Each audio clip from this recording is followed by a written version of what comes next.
Bonjour à toutes et à tous, ravi de vous retrouver aujourd'hui pour ce second temps du Summer Camp. L'IDAC, le département de la Gironde, la ville de Bègles et le CREAC sont heureux de vous retrouver. Avant, je suis Gwenaël Prudhomme, responsable emploi, économie de la culture et formation ressources à l'IDAC. Je vais être accompagné dans cette animation cet après-midi de Clémence Rab, chargée de l'information et de la ressource, d'Alexandre pour responsable administratif et financier. Et avant de vous présenter la thématique de cet après-midi, je vais laisser la parole à Philippe Sanchez, directeur de l'IDAC, Florence Kelton, directrice des affaires culturelles de la ville de Bègles, et Chantal Guillaumont, coordinatrice du chapiteau. Merci Gwenaël, bonjour à toutes et tous, rebonjour pour celles et ceux qui nous rejoignent. Donc deuxième partie, alors bien sûr on se représente depuis ce matin, donc on va essayer de dire la même chose et un peu différemment. Juste vous dire que l'IDAC a travaillé depuis 3 semaines et avec Gwenaël et Clémence et l'ensemble de l'équipe de l'IDAC pour essayer de réagir à cette situation que vous connaissez bien, hein, qui est celle bien sûr de la crise sanitaire et de l'impact dont on mesure à peine les conséquences qu'elle aura sur le secteur culturel, y compris pas que culturel, et puisque pour tout ce qui touche les rassemblements, y compris dans le domaine sportif, on voit bien à quelles difficultés nous allons être confrontés. Toujours est-il que l'été, on l'a vite appris, serait marqué par l'absence de festivals, de manifestations, même si, heureusement, y compris à Bègles d'ailleurs, il y a des manifestations qui reprennent peu à peu pour renouer avec le public, hein, puisque même si les artistes ont pendant le temps du confinement, nous ont aidés à tenir, on ne le dit peut-être pas assez souvent, ce cap de l'isolement, hein, puisqu'on a eu beaucoup d'actions artistiques retransmises sur les chaînes YouTube, réseaux sociaux, etc. Il était important, et il est important de renouer avec le groupe pour s'interroger ensemble sur comment passer cette crise, comment renouer avec des pratiques qui nous permettront, tant au niveau de l'emploi culturel que de l'action culturelle, sociale, des modalités de création artistique, ou comment faire spectacle dans un espace où la distanciation sociale prend une importance qu'on n'imaginait pas jusque-là. Toutes ces questions qui nous agitent et vous questionnent aussi. On voulait vraiment se permettre ce temps de travail au début de l'été, puisque s'il n'y a pas de manifestation ou peu, les gens sont finalement disponibles, et on voulait vraiment partager cette réflexion avec la communauté artistique et culturelle. Et c'est pour ça qu'on a mis en place avec vous ce Summer Camp, donc depuis aujourd'hui jusqu'au 21 juillet prochain, et avec également des actions qui seront portées en septembre, puisque Gwenaël, on prépare également une rencontre avec nos collègues de la direction de la culture au département sur plutôt le rôle des collectivités après par rapport à cette question de la crise. Voilà, j'en dis pas plus, hein, c'était juste pour vous dire, vous donner quelques mots sur l'ambition. Alors on est à la fois en présentiel et à la fois en distanciel, un nouveau mot de notre lexique à tous. On pourra également retrouver les images plus tard sur le site, et puis on espère bien sûr capitaliser tout ça pour pouvoir contribuer, réfléchir et imaginer de nouvelles méthodologies de travail. Alors je prends la suite de Philippe. Donc bonjour à toutes et tous et bienvenue à Chapiteau. On est très content de vous recevoir ici dans ce lieu qui ouvre à peine, en tout cas qui a déjà un mois d'existence et qui fonctionne très bien.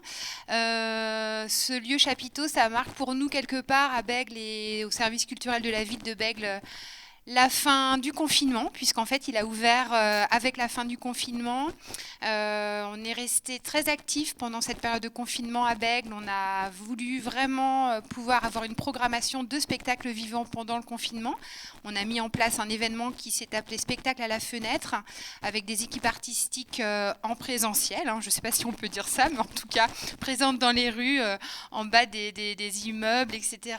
Et ça a été très important pour nous de poursuivre cela.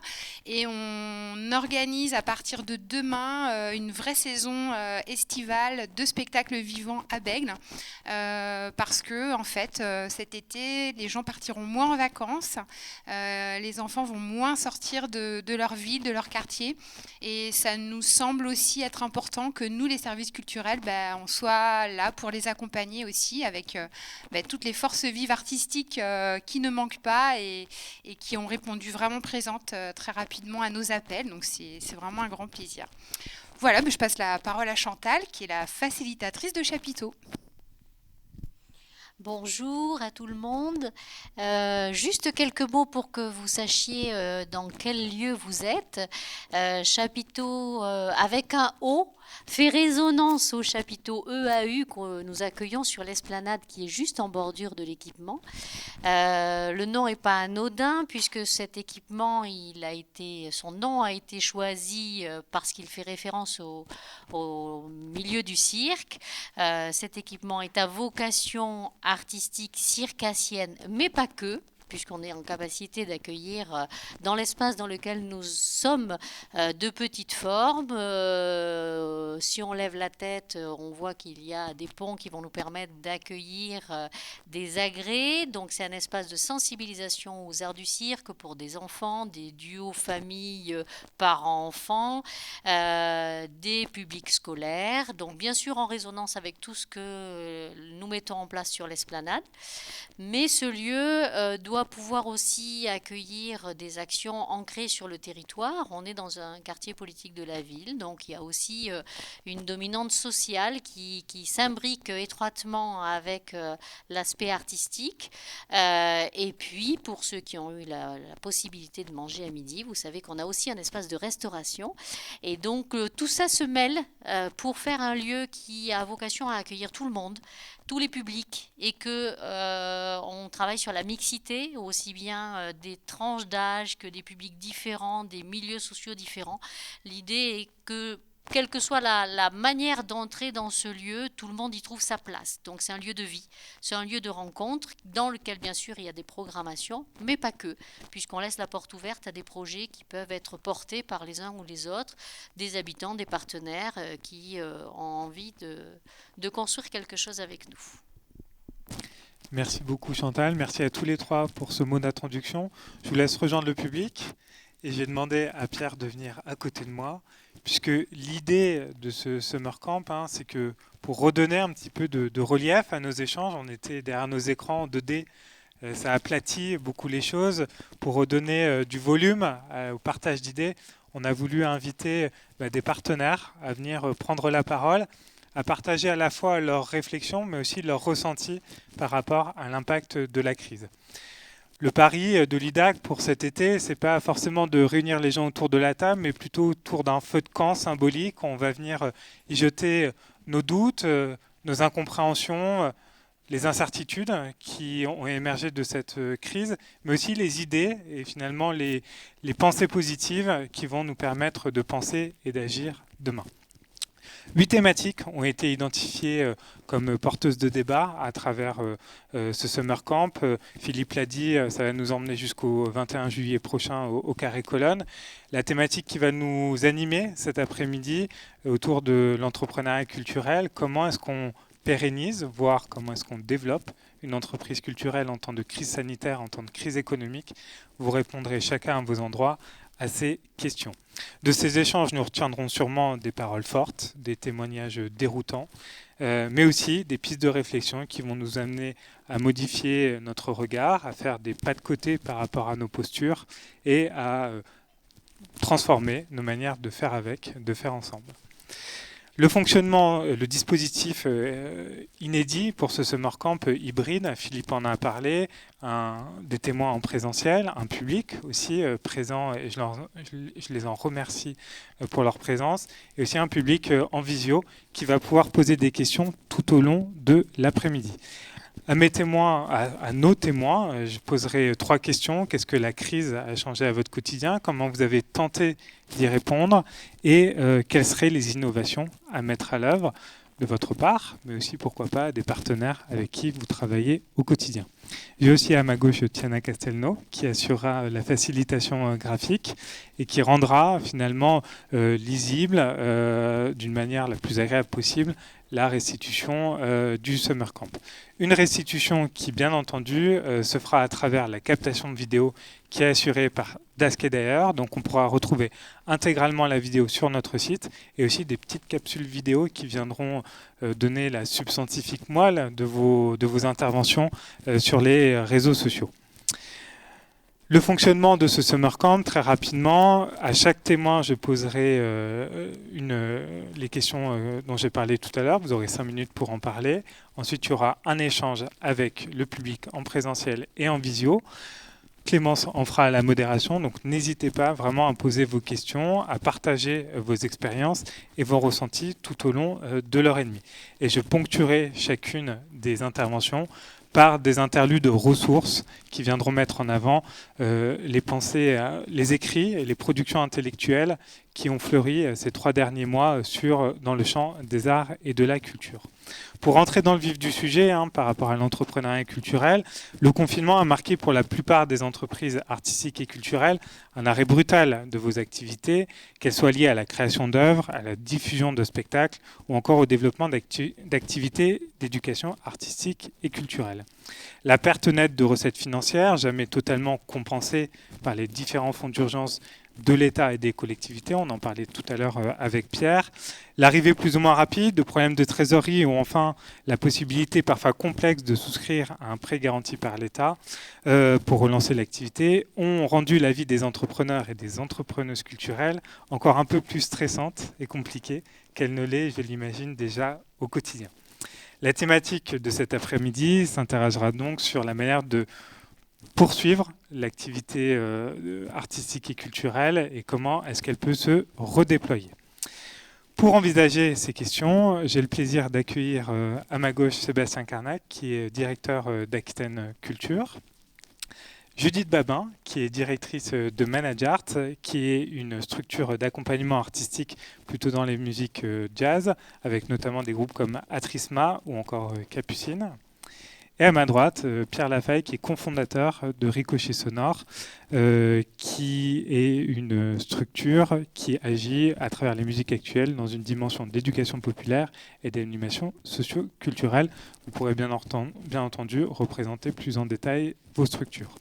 Dans le public complice aussi, j'ai la joie d'avoir face à moi Annabelle Talley d'Atis, Odile Sogno du département de la Gironde, France Afriquet du Rocher de Palmer ou encore Jérémy Debreu de l'agence Dude qui pourront intervenir tout au long de ces interventions et aussi Karine Labatte qui me fait un petit signe et qui est au fond, qui est donc gérante de la coopérative d'activité et d'emploi COP Alpha et je les remercie pour leur présence.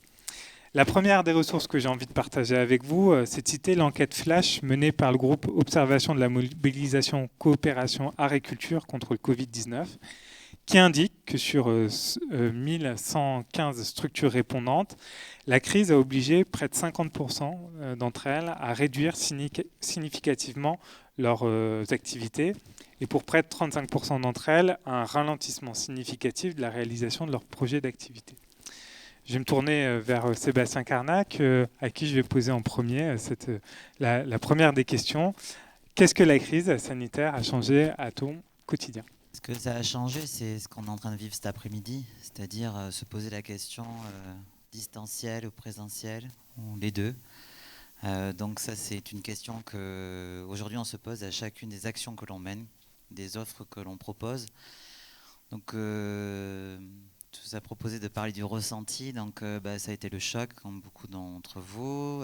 Des questions aussi pour nos clients, c'est-à-dire est-ce que nos clients vont pouvoir suivre l'ensemble des offres que l'on propose au niveau de nos partenaires, est-ce que les partenaires vont continuer à nous suivre, est-ce qu'on va pouvoir réaliser les projets qui ont été engagés, puisqu'on a pris de retard, puisqu'on a dû arrêter l'activité, puisque certaines offres n'étaient plus possibles en présentiel. Donc c'est une adaptation de l'équipe, des moyens, des projets, avec des prolongations, avec des...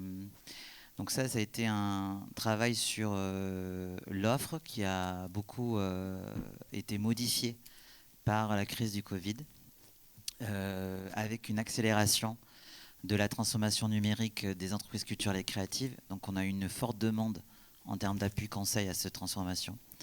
On avait au départ une envie, certains acteurs culturels étaient assez motivés à être accompagnés de cette transformation numérique, mais là on sent qu'il y a une nécessité, il y a une urgence à le faire.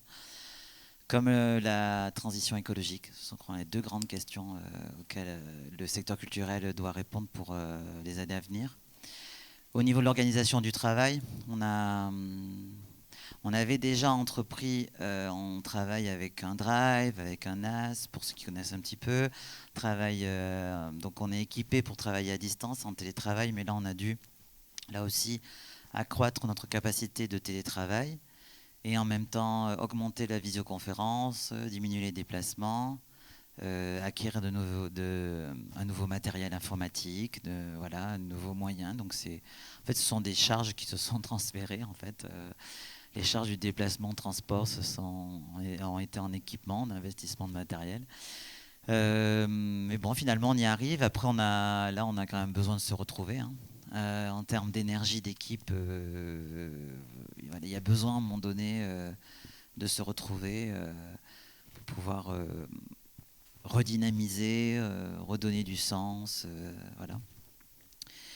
Et puis une réflexion collective sur qu'est-ce que la création artistique, peut-être que cet après-midi on aura du coup l'occasion d'en discuter, qu'est-ce que la création artistique à l'ère post-Covid. Est-ce qu'on peut faire parce qu'on a un projet de médiation numérique qui a été reporté l'année prochaine parce qu'il n'était pas Covid compatible.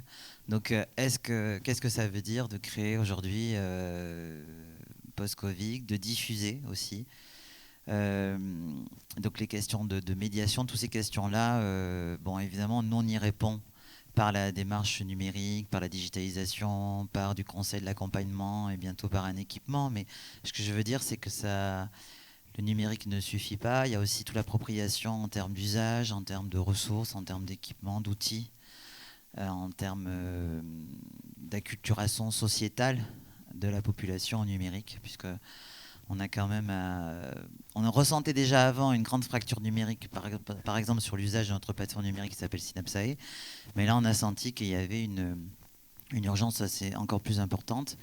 Des besoins en mécénat non financiers qui nous ont remonté de la part du secteur culturel sur des compétences numériques qui étaient un peu moins présentes.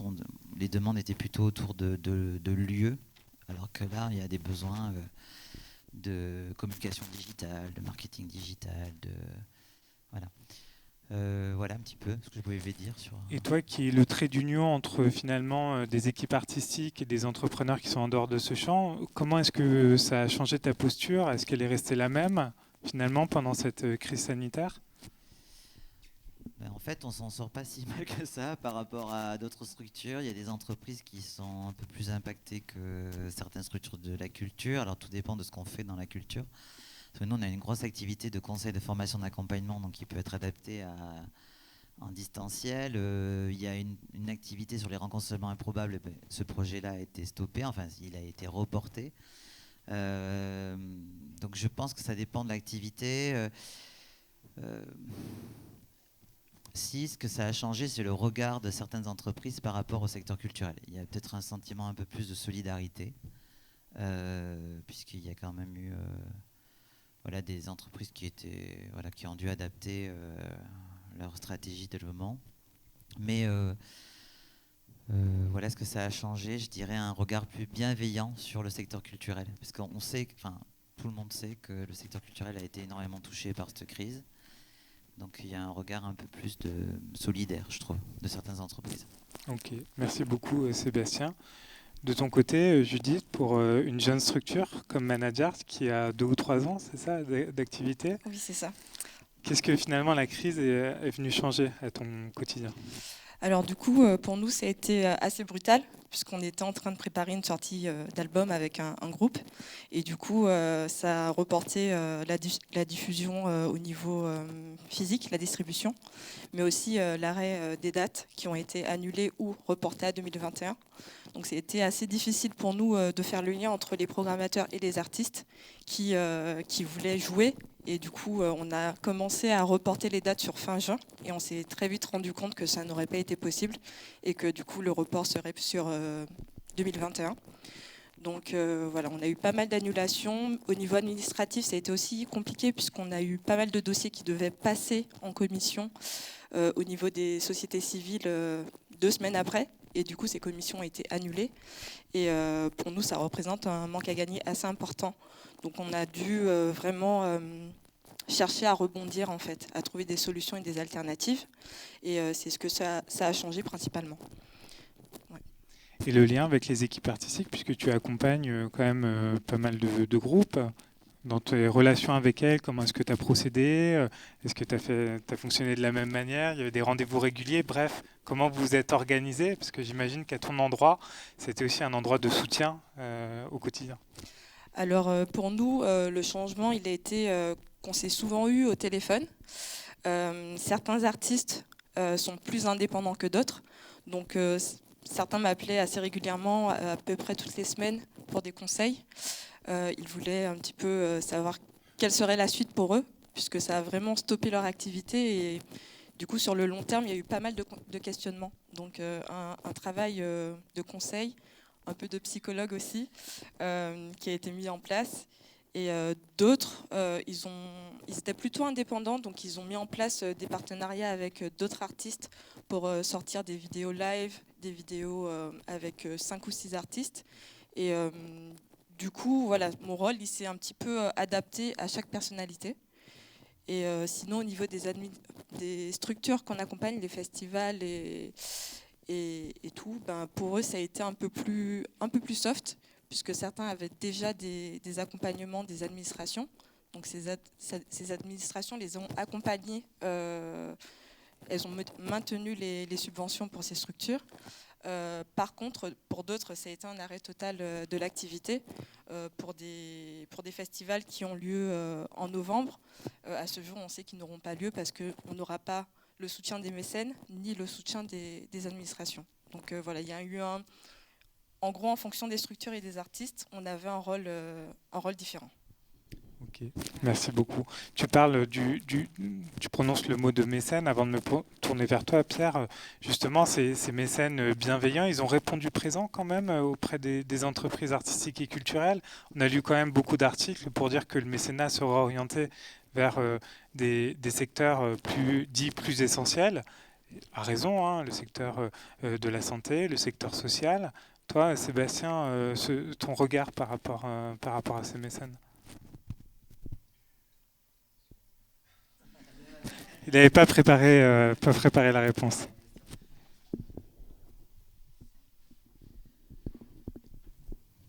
Alors, d'abord, le sujet de la culture au niveau du mécénat, alors tout dépend de qu'est-ce qui est mécéné. On sait très bien que la création artistique, notamment en art vivant, a des difficultés à être mécénée par rapport à l'art contemporain ou des actions de médiation, ou d'innovation sociale liée à la culture, ou de médiation culturelle. Donc il y avait déjà une difficulté au niveau du mécénat financier avant, à part pour les grandes structures. Donc effectivement, là, les fonds ont été plutôt ciblés sur des causes qui paraissent plus urgentes, essentielles. Alors ça s'est accéléré, ça s'est accentué. Mais je trouve pas forcément au niveau des entreprises de proximité, parce que tout dépend le lien interpersonnel qui est créé avec ces entreprises, la relation de confiance, le retour sur investissement, entre guillemets, même s'il est social, qu'elles peuvent apporter. Donc, je dirais que là, c'est un peu comme avec les partenaires publics, c'est la force et l'histoire entre la structure et l'entreprise qui arrivera ensemble à passer cette épreuve. Ok, merci beaucoup pour cette réponse. Je savais que ça allait dans ce sens-là, qu'il allait redonner un petit peu de dynamisme et de confiance dans la relation avec les entrepreneurs. Donc, je voulais que tu puisses aussi en parler, parce que finalement, c'est cette force de relation, que ce soit avec les partenaires publics ou avec les entreprises, qui compte à l'heure actuelle. De ton côté, Pierre, qu'est-ce que la crise a pu changer à ton quotidien d'entrepreneur artistique et culturel au sein de Ricochet Sonore? Euh, alors moi, le premier truc que ça a changé, c'est que je suis l'heureux papa de 2 petites jumelles qui ont eu 1 an juste avant le confinement. Félicitations. Merci. Donc autant vous dire que j'ai beaucoup moins pu travailler que certains d'entre vous. Donc tu as Enfin, je vous bénéficié souhaite. d'un congé paternité Ouais, plus. exactement. Bon, on est deux. C'était très agréable par certains aspects. Concernant l'activité en elle-même, plus compliquée. Non, plus sérieusement, nous, notre métier, on fait ce qu'on appelle des actions musicales de proximité. C'est-à-dire qu'au quotidien, on se déplace sur l'ensemble du département de la Gironde, auprès de structures principalement à caractère social, pour proposer des animations, des concerts et des ateliers de pratique artistique. On a en moyenne, sur 2019 par exemple, c'était un ratio à peu près de 2 actions par jour. Et là, d'un coup, il n'y a plus rien eu du tout de la période de mi-mars jusqu'à fin juin, puisque là, on pourra peut-être y revenir, mais ça redémarre. Donc ça n'a pas été évident, puisqu'il y a des habitudes de travail. Enfin, on est habitué à tout le temps bouger, etc., être tout le temps en mouvement. Donc là, forcément, ça a été compliqué. Nous, très concrètement, en plus, sur cette période de confinement, plus le mois de juin, ça représente quasiment 45% de notre chiffre d'affaires à l'année. Donc il y a eu une part d'angoisse, quand même, à un moment, sur la viabilité même de la structure. Heureusement, on pourra y revenir, l'association était assez solide. Mais au-delà de ça, il a aussi fallu gérer auprès un peu de toutes les parties prenantes, continuer à maintenir le lien qui existait avant. Et tu parlais tout à l'heure de soutien psychologique. D'une certaine manière, il y en a eu beaucoup. Alors je ne sais pas si c'est vraiment la psychologie, mais on a été beaucoup, et j'ai été dans l'accompagnement, c'est-à-dire l'accompagnement de nos équipes, puisqu'on est 3 salariés, on avait à ce moment-là une personne en service civique et une stagiaire. Et donc même si tout le monde était placé en activité partielle, on s'est quand même forcé, mais c'est même pas, enfin on s'est pas forcé, on a maintenu ce lien où on prenait régulièrement des nouvelles les uns des autres, et on se faisait des réunions qui très rapidement, l'ordre du jour était comment ça va. Puisqu'il n'y avait pas grand chose d'autre à voir. Mais ça, c'était hyper important, et ça a quand même permis, alors 2 choses, non seulement de se serrer les coudes et de se soutenir psychologiquement les uns les autres, mais aussi de un petit peu penser la suite à court terme, à moyen terme, si on profitait de ce temps-là aussi pour réfléchir un peu autrement. Cet accompagnement, il n'a pas eu lieu que pour les équipes. On a eu, alors, par rapport à tous les partenaires qu'on a tout au long de l'année, il y a eu un gros boulot dans un premier temps d'essayer de reprogrammer les actions qui devaient avoir lieu. Au début, ça a été un vrai casse-tête, c'est-à-dire que, comme tu disais Judith, on s'est dit dans un premier temps, on va reprogrammer ça en juin, et puis après, ah ben non, en juin ça va pas être possible, on va mettre ça à l'automne, ah ouais mais là on a trop de trucs, comment on fait, ça passe pas, etc. Donc l'agenda partagé a été notre meilleur allié pendant cette période. Mais on a aussi continué d'une certaine manière à faire le boulot complètement différemment de ce qu'on fait d'habitude. Peut-être 2 exemples. On travaille sur une résidence au bassin à flot à Bordeaux, où on a un rôle d'animation culturelle d'une résidence d'un bailleur social. Là, on pouvait difficilement continuer à faire ce travail-là, y compris à distance, puisque tu parlais tout à l'heure de la question du numérique.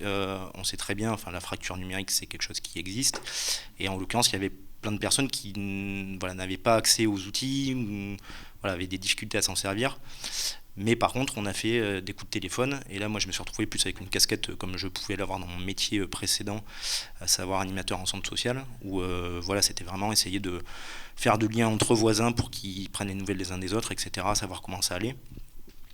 Et à d'autres titres, on travaille aussi, par exemple, avec la maison d'arrêt de Gradignan, où on va 1 fois par mois y faire des actions musicales. Là, forcément, vous vous en doutez, pas possible du tout. Et par contre, la médiatrice culturelle de la maison d'arrêt a mis en place une gazette à laquelle on a participé, puisque ça nous paraissait important aussi. On y tenait, enfin, c'est des personnes avec qui on a un lien qui est fort, régulier, soutenu.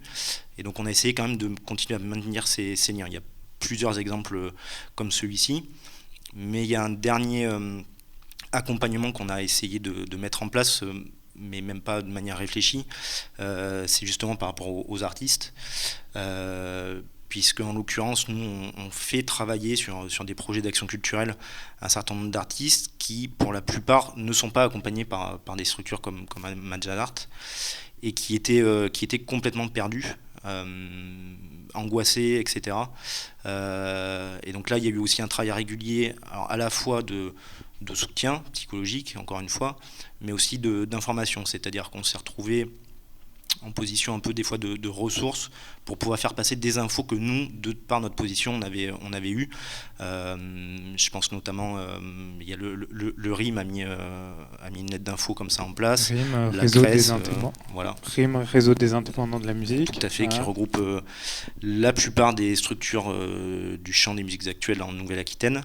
La Chambre régionale de l'économie sociale et solidaire, CRES. On a 2 représentants qui sont Voilà. là, C'est pour ça que Nicolas je les et puis cite. Madeleine, donc, Non, effectivement, qu'on fait un super boulot pour des structures comme la nôtre de ressources, d'informations, mais auxquelles la plupart des intermittents du spectacle n'avaient pas accès directement. Et donc, à mon sens, il y avait besoin aussi de structures tierces qui pouvaient faire passer ces infos-là. L'IDAC aussi, le travail qui a été fait.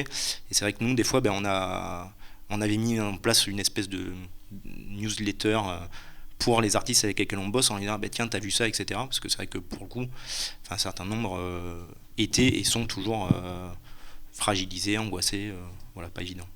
Voilà en gros ce qu'on a fait. merci beaucoup. Donc finalement, un travail de veille et de ressources aussi à vos endroits, chacun. Tout à fait. Chacun Tout ça, notre 3 heures par jour quand mes filles faisaient la sieste. Ouais. Bon, merci beaucoup. C'est vrai que faire, refaire, défaire, c'est le quotidien des entrepreneurs, mais peut-être là sur une temporalité encore plus resserrée et avec une énergie qui s'épuise petit à petit. Donc on le verra peut-être tout à l'heure sur comment est-ce que vous avez géré tout ça. Mais avant d'arriver à la seconde question, je voulais savoir si dans le public, soit en présentiel ou soit en visio, il y avait des questions, des réactions par rapport à ce qui a été dit ou juste des partages d'expériences, notamment de personnes qui accompagnent au quotidien des entrepreneurs ou qui sont des entrepreneurs. Je pense à Jérémy, voilà, qui lève la main. Donc Jérémy, je veux bien que tu te présentes, tu présentes l'agence Dude rapidement et puis que tu nous parles de la réalité que tu as vécue.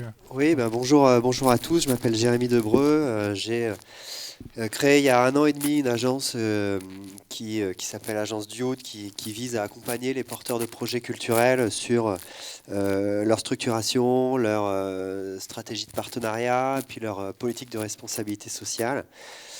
Donc évidemment, tous nos clients sont dans l'industrie créative ou l'économie sociale et solidaire. Et un peu comme vous, on a été frappés, alors un peu indirectement, pas aussi durement, mais quand tous les clients sont des acteurs des festivals, des salles de concert, des tiers-lieux, etc., que tout le monde est fauché, par ricochet, nous aussi. Non, j'avais une question, pas vraiment un témoignage, mais plus une question pour vous deux, parce que pour Judith et toi, Pierre, vous avez beaucoup parlé du prendre soin avec cette partie d'appeler, d'aider, de soulager à la fois les structures avec lesquelles vous travaillez, vos équipes, etc. Évidemment, nous aussi, on a eu cette activité-là. Mais je voulais vous demander qui a pris soin de vous, du coup.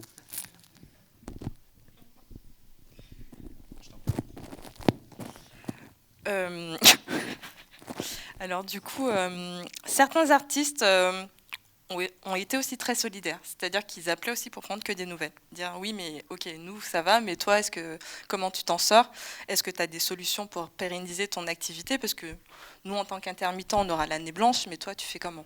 Donc il y avait aussi ce côté je ne sais pas si c'est psychologue mais il y avait une relation en tout cas d'échange entre les artistes et nous. Donc il y a eu ça. Et puis il y a aussi François du Rocher de Palmer qui nous accompagne. Donc on a la chance d'être accompagné par le Rocher, qui prenait régulièrement des nouvelles, qui nous transférait des infos. Il y a aussi le RIM qui nous a aidés puisqu'ils ont envoyé pas mal de newsletters, d'infos. Ils ont également organisé des visios par famille, donc des visios pour les producteurs de spectacles, producteurs de disques. Et du coup, ce genre d'échange et de visio a permis de se sentir beaucoup moins isolé et d'avoir des structures et des intervenants qui connaissaient les mêmes difficultés que nous. Donc voilà. Merci Judith. Pierre? Un peu, enfin voilà, pas mieux.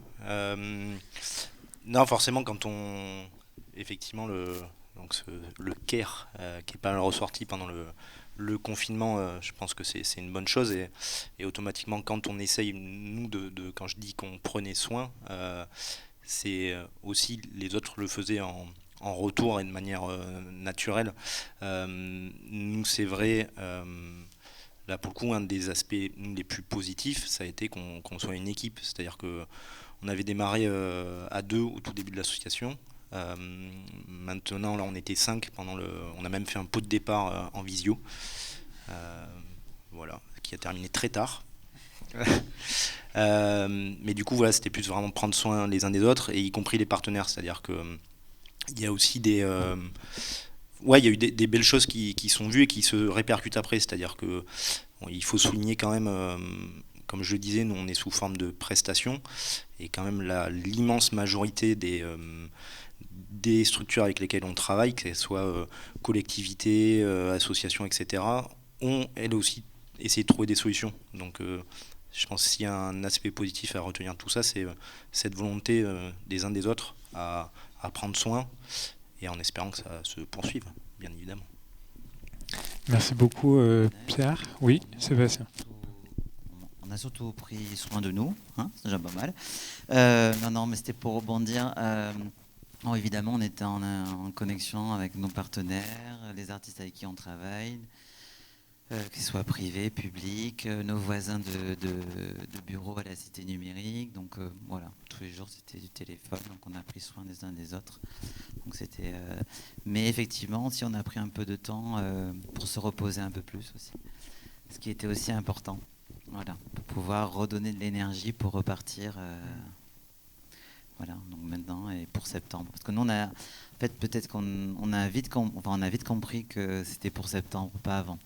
C'est-à-dire qu'on a essayé de maintenir des activités pour juin-juillet. Et puis, voilà, quand on a vu que l'URSSAF, la Directe, visait plutôt fin août, on s'est dit, oh là là, ça veut dire que la reprise est en septembre. Donc, on s'est dit, bon, on va rester sage et on va... Voilà.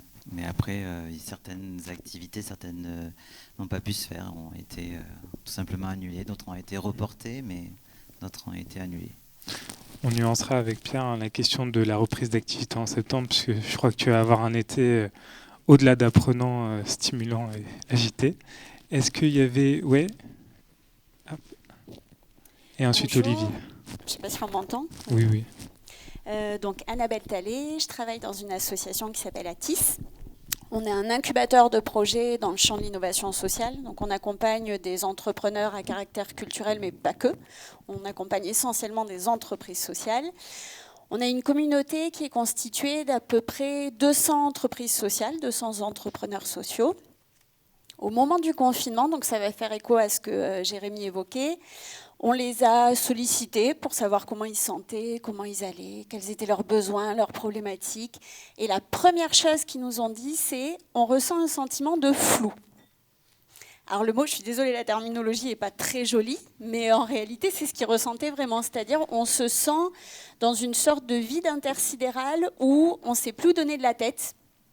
On ne sait plus qui on est, on ne sait plus où on habite. On ne sait pas à qui se fier, à qui demander de l'aide. Donc nous, on disait, pourtant, on a le sentiment de vous donner beaucoup, beaucoup d'infos et que les autres partenaires donnent beaucoup d'infos. Et on nous disait, en fait, vous nous donnez trop d'infos. Donc on était coincés dans une sorte de, on a envie de t'aider, Enfin, on a envie de tous vous aider. On vous donne de l'info et en fait, quand vous la recevez, ça vous noie dans un truc qui est encore plus complexe. Donc en fait, on a ressenti ça où on était dans une spirale où tous on surinvestissait cette période et en final, beaucoup d'entrepreneurs se sont sentis noyés dans ça. Voilà. Alors, ce qui ne doit pas du tout remettre en question la suite, puisque la deuxième chose qui était exprimée, c'était aussi, on se sent en difficulté financière, donc il y avait une vraie crise aussi qui a été traversée au niveau économique. Mais nous, on avait le sentiment que ça allait arriver en premier. On n'a plus de trésor, on se sent en difficulté, comment on va faire la relance? Pas du tout. C'était vraiment, on se sent, on est tout seul et en même temps, on est trop ensemble. Pierre, tu voulais réagir. Ensuite, je ferai un témoignage par rapport à ce qui a été dit en visio. Et une dernière remarque d'Olivier, de Zania, de Dasquet d'ailleurs. Oui, non, c'était juste pour confirmer ce sentiment que moi j'ai eu, un moment de trop d'infos. C'est-à-dire, je pense que c'est une force, on est dans pas mal de réseaux, qui soient du côté de l'ESS ou du côté de la culture, y compris on fait aussi partie du syndicat des musiques actuelles. Et je recevais à peu près quotidiennement une dizaine d'infolettres sur comment vous aider. Mais du coup, vu que c'était des choses que je ne maîtrisais pas du tout, que ce soit les questions d'activité partielle, etc., à un moment, je me rendais compte que je passais ma journée à lire toutes les infos et à essayer de les recouper. Donc c'est hyper intéressant, ça montrait aussi la réelle nécessité de tous ces trucs-là, de toutes ces structures-là, pardon. Mais du coup, voilà, à un moment, s'est posé la question, j'en ai discuté avec Nico de la CRES sur comment peut-être centraliser des fois les infos, parce que c'est vrai qu'on passait, je pense que je pouvais passer facilement 4 heures à juste lire des infos qui des fois étaient tout petit peu différentes. 4 heures pendant la nuit de tes filles, donc. Ouais. C'est ça. C'est comme quoi, c'est l'expérience de la coexistence du vide et du trop-plein, presque, la crise du coronavirus. Une remarque qui est faite en visio de Clac-Clac, donc qui dit « Coup dur car les activités étaient en présentiel, les structures aux activités diversifiées et Covid-compatibles pourront s'en sortir ». L'importance du mot solidarité avec le monde culturel, comme l'a très bien dit Sébastien. Merci beaucoup pour ce retour qui recoupe beaucoup de choses qu'on a dit. N'hésitez pas à remettre vos commentaires et partages d'expériences dans le fil de discussion. Olivier, je te laisse la parole et puis ensuite on passe à la deuxième question. Moi, je voulais rebondir sur... Alors, il faut se présenter, Olivier. Olivier Desagna, Dasquet d'ailleurs, donc une structure associative qui fait de l'audiovisuel et des pratiques éducatives, et qui donc s'est retrouvée totalement à l'arrêt pendant cette période-là. Et moi, je voulais rebondir sur qu'est-ce qui vous a fait du bien, qu'est-ce qui vous a aidé à tenir. Et je voulais introduire le mot territoire, parce que c'est vraiment un moment où j'ai l'impression que, enfin, où j'en suis sûr même, où on a posé nos costumes professionnels, et par contre, on s'est tourné vers nos voisins. Et on a travaillé la relation humaine, comment on allait se débrouiller pour manger, quels problèmes concrets on allait se confronter pour vivre au quotidien. Et donc c'est vraiment le territoire qui, moi, m'a nourri pendant cette période-là. Et donc ça parle de résilience aussi, parce qu'on s'aperçoit qu'en fait on peut s'adapter, et que donc dès qu'on sort des formats industrialisés, des modes opératoires verticaux, et qu'on travaille autour de nous avec les humains qui sont autour de nous, on trouve des solutions. Et moi j'aimerais bien que ça reste. Et je suis vraiment en train de travailler moi dans mon quotidien pour que ça reste, pour continuer d'être un habitant de ces territoires-là d'abord, après avec une casquette professionnelle, avec des envies, avec des besoins, mais d'abord un habitant d'une planète habitée. Ça rejoint les échanges qu'on a sur ta réflexion sur la permaculture culturelle, où à la fois on se nourrit, on vient nourrir le sol sur lequel on bâtit des projets. Pour passer à la deuxième question, une petite ressource que je voulais partager avec vous dans une note intitulée « Les 3 chocs culturels du Covid-19 » que vous voyez en petit là sur le petit chariot qui est là-bas et qui sera retrouvé sur notre site internet. Emmanuel Négrier et Philippe Teillet parlaient du choc d'inventivité, formule presque démiurgique qui a invité les artistes et le monde de la culture à proposer des solutions inédites, inventives, innovantes à la crise sanitaire en cours. Vous, de votre côté, et toi, Judith, en premier, comment as-tu tenté de répondre à cette situation inédite ? Alors du coup, pour nous, on a essayé au début, comme je l'ai dit, de reporter en fait les dates, de reporter rapidement et de transmettre les infos aux musiciens. Mais je me suis vite rendu compte aussi qu'ils étaient noyés sous l'information qu'on transmettait. Donc au bout d'un moment, je crois que j'ai tout coupé pendant 2 semaines parce qu'il y avait trop d'infos partout, trop de mails. Et après, j'ai repris petit à petit quand la situation commençait à se décanter. Et c'est vraiment... je crois que les visios aussi de l'IRMA m'ont aidé. Donc l'Institut des musiques actuelles, je crois, qui faisait des visios tous les jeudis avec des professionnels. Et du coup, il donnait aussi la marche à suivre en fait pour remplir les dossiers de subvention. Il y a eu quelques visios comme ça assez pratiques. Par exemple pour les dossiers du CNV pour répondre à la crise. Et ça m'a beaucoup aidé en fait, permis d'y voir plus clair. Sinon, pour répondre, on a eu aussi des problématiques au niveau de la communication, puisqu'on avait un EP qui sortait à ce moment-là. Et du coup, tout le plan promo, on l'a regardé, on s'est dit, bon, c'est pas forcément pertinent de faire sa communication avec des chœurs et des youpies partout, alors que bon, il y a une crise sanitaire. Donc on a quand même sorti l'EP, on a quand même sorti les clips, mais avec une communication beaucoup plus soft. Et voilà, et au final aussi un autre élément qui nous a permis en fait de continuer, ça a été les échanges avec les programmateurs qui ont été assez présents, qui de même nous donnaient des nouvelles de la suite, des possibilités aussi. Et du coup, ça a rassuré les musiciens et nous aussi. Donc ça a été, on va dire, un mode de réponse à la crise, quoi. Okay. S'appuyer sur les ressources identifiées et puis continuer le dialogue, un dialogue qui, j'ai l'impression, notamment avec les programmateurs, a été plus présent en fait pendant la crise. Donc finalement, c'est quelque chose de vertueux et j'imagine que t'appelles de tes souhaits à ce que ça se prolonge à ce niveau-là. Merci beaucoup Judith. De ton côté, Pierre, comment est-ce que Ricochet Sonore et toi, vous avez tenté de répondre à cette crise ? Comment on a chevauché le tigre ? Quelque sorte. Ah, fallait que je la cale. Excusez-moi. Non, nous on a essayé. Une des choses, peut-être pour faire le lien avec la question précédente, c'est que quelque chose aussi qui nous a fait tenir collectivement, c'est le fait à notre modeste échelle de nous dire que ce qu'on faisait, on était dans le vrai, où on continue à y croire et voilà, on a parlé beaucoup de liens, etc. pendant toute cette période. Et nous, c'est notre métier. Par le biais de la culture et de la musique, mais ça reste l'objectif premier, reste le fait de créer du lien. Donc on se disait que ça, voilà, c'était d'autant plus pertinent. Et on s'est rapidement projeté sur la suite en essayant d'adapter nos actions. C'est-à-dire, comme je le disais tout à l'heure, on fait ce qu'on appelle des actions musicales de proximité. Donc autant vous dire que la proximité en ce moment c'est un peu compliqué, mais on a pris toutes les actions qu'on fait au cours de l'année, une par une, et on s'est dit ok, comment celle-ci, une fois que les premières mesures sanitaires sont apparues, comment on fait pour les adapter. On a fait un gros boulot par rapport à ça, pour aussi un peu rassurer les partenaires avec lesquels on bosse régulièrement, et leur dire ok, parce que eux-mêmes très souvent ne savaient pas, etc. Alors on s'est tapé tous les protocoles. Ça a été ça aussi, une bonne lecture. C'était 4 heures de plus par jour. Oui, on parlait des décrets ce matin. Là, tu parles de protocoles. Ouais, tous les protocoles. Bah, notamment à partir du moment où ceux sur l'éducation sont sortis, on s'est rapidement dit, bon, il est probable que les suivants, il y en a qui sont sortis après sur le ministère de la Culture, sur le site du ministère. Et quelque part, nous, on les avait anticipés.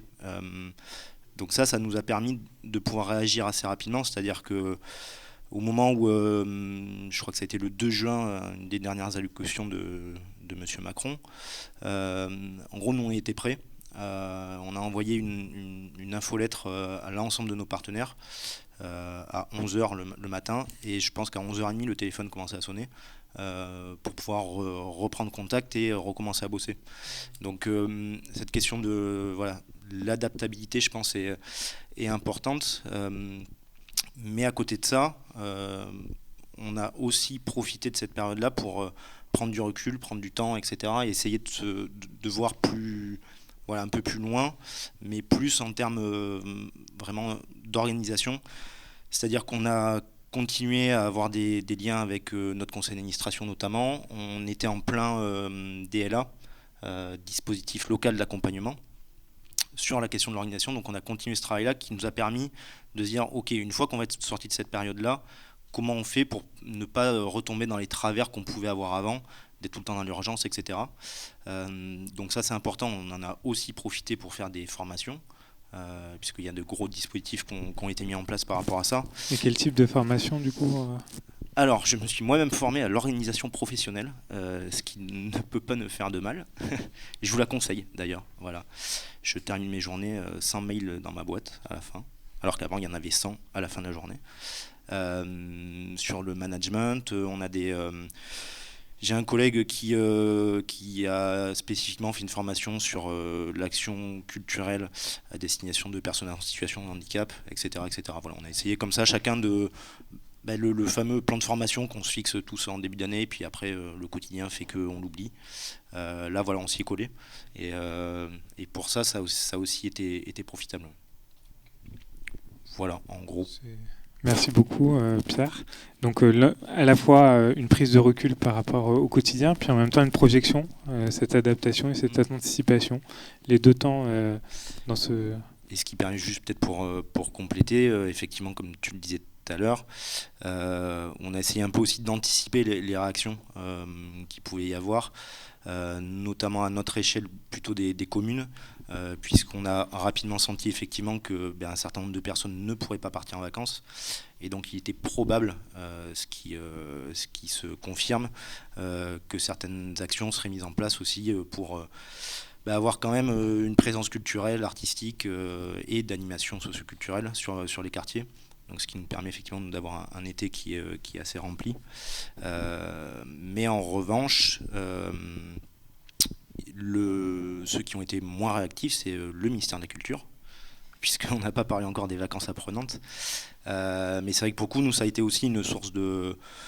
on a essayé de s'adapter aussi par rapport à ça, mais les informations ont mis tellement de temps à filtrer et à être diffusées qu'une fois qu'elles ont été mises en place, en fait, nous, on n'avait plus le temps. Donc j'espère que j'ai pas trop de recul et de retour par rapport à ça. Mais c'est vrai qu'il y a eu un temps de latence tellement important. Et je pense des ambitions, peut-être des moyens mis en œuvre qui n'étaient pas du tout à la hauteur des ambitions, qu'au final nous on comptait là-dessus quand le 6 mai il y a eu cette fameuse allocution dite du jambon et du fromage. Du coup on pensait que voilà, on compterait sur les vacances apprenantes pour pouvoir reprendre une activité, et en fait pas du tout. Finalement, c'est votre lien avec vos partenaires de proximité qui ont fait que vous avez pu anticiper et relancer l'activité. Je me permets cette remarque puisque, avant de te donner la parole, Sébastien, une remarque qui a été faite en ligne de Laura Velia. Difficile de trouver sa place en tant que très jeune structure. Ça fait écho par rapport à ton expérience. Je dis à la recherche de partenaires face à des problématiques de structure qui doivent se bagarrer pour répondre à la situation. Sentiment d'être noyé dans les infos. Difficulté de s'y retrouver. Ça recoupe effectivement ce qu'on a dit. À ton endroit, Sébastien. Je vais enchaîner parce que effectivement, ce qui nous a fait tenir, c'est la relation aux équipes, aux personnes qu'on a suivies, aux partenaires, qu'ils soient publics ou privés. C'est ce qui nous a fait tenir. Et puis, ce qu'on fait au quotidien, la vision que l'on a. En fait, cette crise, elle a confirmé la vision que l'on a. Donc, elle est venue accélérer ce qu'on fait au quotidien. Donc, pour nous, c'était... Voilà, ça a rendu un écho encore favorable en fait sur notre quotidien. Sur le flou, effectivement, il y avait beaucoup d'informations, mais en fait, ce que nous on a ressenti, c'était un peu une course à la légitimité de certaines structures intermédiaires. Alors, on avait envie de leur dire, c'est bon, on sait que vous êtes utiles, on a l'information. Mais bon, je comprends très bien aussi pourquoi elles l'ont fait.